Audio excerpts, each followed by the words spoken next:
Hola, mi nombre es Cecilia Morales, pertenezco al Grupo de Recursos Naturales del INTA Salta, junto con Jorgelina Huidobro y Fabián Tejerina. En esta presentación nos vamos a enfocar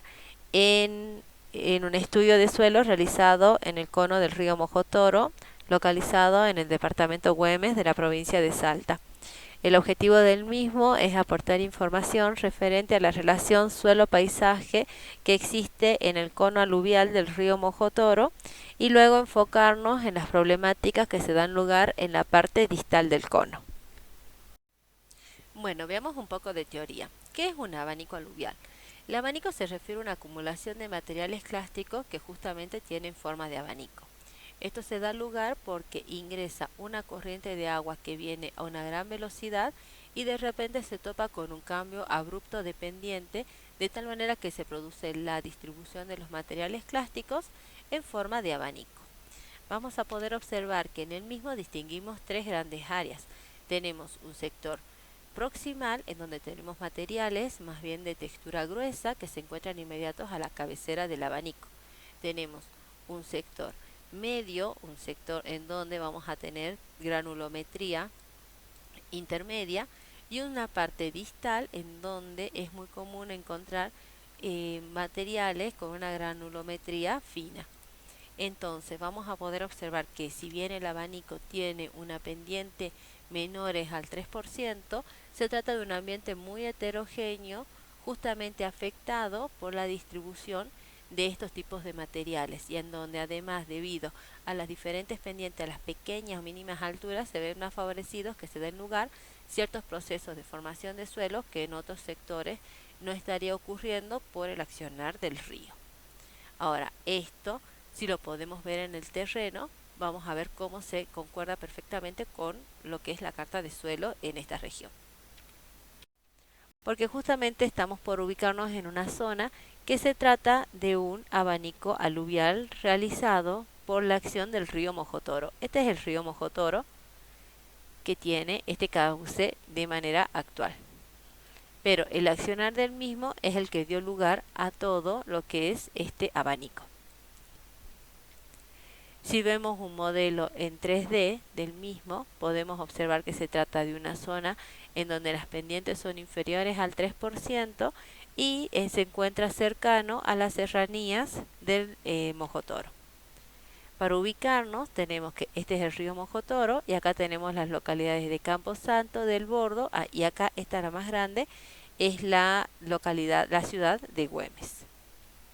En la década del 70, exactamente lo que es en 1973, se realizó el estudio de suelos del cono del Mojotoro, definiendo la cartografía edáfica del mismo a nivel de detalle, en donde el estudio lo efectuaron los ingenieros Nadiro, Carranza, Chafatinos y Boldrini. Si podemos observar el modelo 3D viéndolo desde lo que es el oeste hacia el este,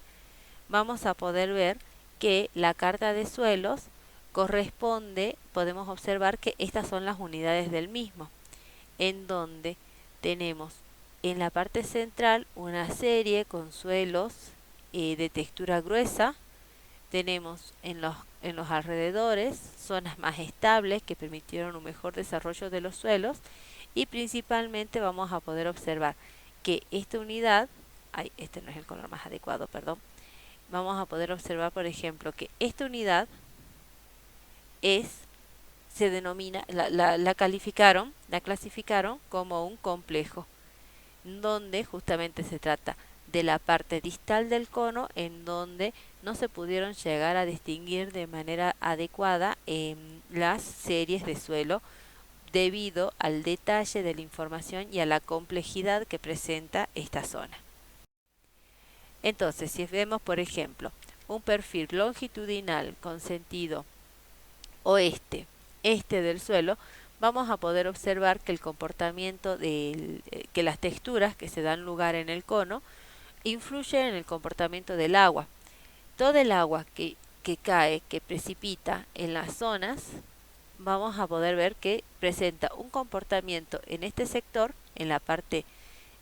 proximal de la apical del cono, otro comportamiento en la parte media y otro comportamiento en la parte distal. Entonces, ¿qué es lo que ocurre? Tenemos que se produce la acumulación de agua, la precipitación, y en la parte proximal del cono tenemos materiales, granulometría gruesa, heterogéneo y en donde no tenemos casi suelos salinos.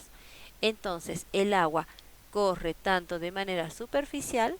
pero también se produce una infiltración de la misma y tenemos un movimiento del agua en profundidad, lo cual lo podemos observar, luego podemos observar que en la parte distal del cono se produce el afloramiento justamente del agua que se encuentra moviéndose en profundidad. Lo podemos observar al ver vertientes y también porque tenemos una capa freática de manera superficial, lo cual hace que se trate de una zona inundable, que tengamos suelos en superficie, efervescencias salinas, y se trata de una zona principalmente impermeable porque está constituida principalmente por material de granulometría fina. Entonces, nos enfocamos en realizar el estudio en la parte distal del cono, considerando las características y los costos operativos que puede llevar a darse lugar para efectuar una carta de suelo a nivel de detalle. Entonces, esto decidimos hacerlo en base a elementos de geomática. En esta unidad, en la carta de suelos desarrollada, la unidad está definida como complejo, constituida por todas las series que se describen en la región, en donde justamente se caracterizan por ser ambientes hidromórficos con niveles freáticos altos y en algunas zonas incluso el agua presente en superficie. Y además también tenemos la presencia de costras y eflorescencias salinas en superficie. Entonces, definimos como una variable objetiva para analizar la salinidad de esta región, tener en cuenta la conductividad eléctrica del suelo. Tomamos como base el modelo de elevación digital de 30 metros, al cual le efectuamos un análisis, una determinación y estimación de distintas variables morfométricas, y pudimos ver que la pendiente era una de las variables más sencillas para hacer una interpretación visual en lo que se refiere a una zonificación. Entonces pudimos ver que podíamos diferenciar dos áreas, una para el este y otra para el oeste. Por esas razones que nos enfocamos en las mismas para hacer el muestreo en dos grandes grupos, tomando uno por acá y en estos pocos puntos, ya que podemos ver que en la misma no tenemos tanta variabilidad en la zona oeste como si la podemos ver en la zona este. Si observamos los puntos blancos representan los lugares donde se realizó el muestreo y estos son los valores de conductividad eléctrica, en donde podemos ver justamente que los valores más altos se encuentran ubicados en la zona oeste. Si lo vemos con el mapa de pendiente, en realidad de la posición relativa de la pendiente, podemos observar que estos valores altos están asociados a los colores azules, que son los valores más bajos de la pendiente, las zonas más profundas, y las zonas más altas estarían relacionadas con un valores un poco menos. Esto como una primera aproximación, ya que luego la idea o el próximo paso es realizar un mapa de conductividad eléctrica, pero ya en base a modelos de regresiones lineales. Entonces, el hecho de relacionar el estudio efectuado de la carta de suelo efectuada en 1973 con las nuevas tecnologías que tenemos en la actualidad, como es analizar el modelo de elevación y efectuar el análisis o estimaciones a partir de las variables morfométricas, podemos explicar bien cuál es la relación del suelo-paisaje que se da lugar en la zona y entender de esa manera, de una manera más profunda, comprender mejor el paisaje de una manera íntegra como un sistema y de esa forma llegar a aportar información para la toma de decisiones. Y de esta manera ver de que es necesario hacer un estudio integrado, o sea, definir estrategias de manera integrada, teniendo en cuenta la zona alta, media y baja del cono, ya que las actividades tanto o los manejos que se dan lugar en la parte alta y media del cono van a inferir directamente en la parte distal del cono, o sea, tratarse ya de una zona que naturalmente es salina y que tiene freática en superficie. Sin embargo, si le sumamos un mal manejo en cuanto al uso de agua, por ejemplo, para riego, vemos que el agua esta va a ir a aumentar, a enriquecer el comportamiento de la freática y va a hacer justamente que se acentúen los problemas en la parte distal. Bueno, eso solamente a manera de una conclusión general. Muchas gracias a todos por su atención y aquí pueden ver la bibliografía consultada. Muchas gracias.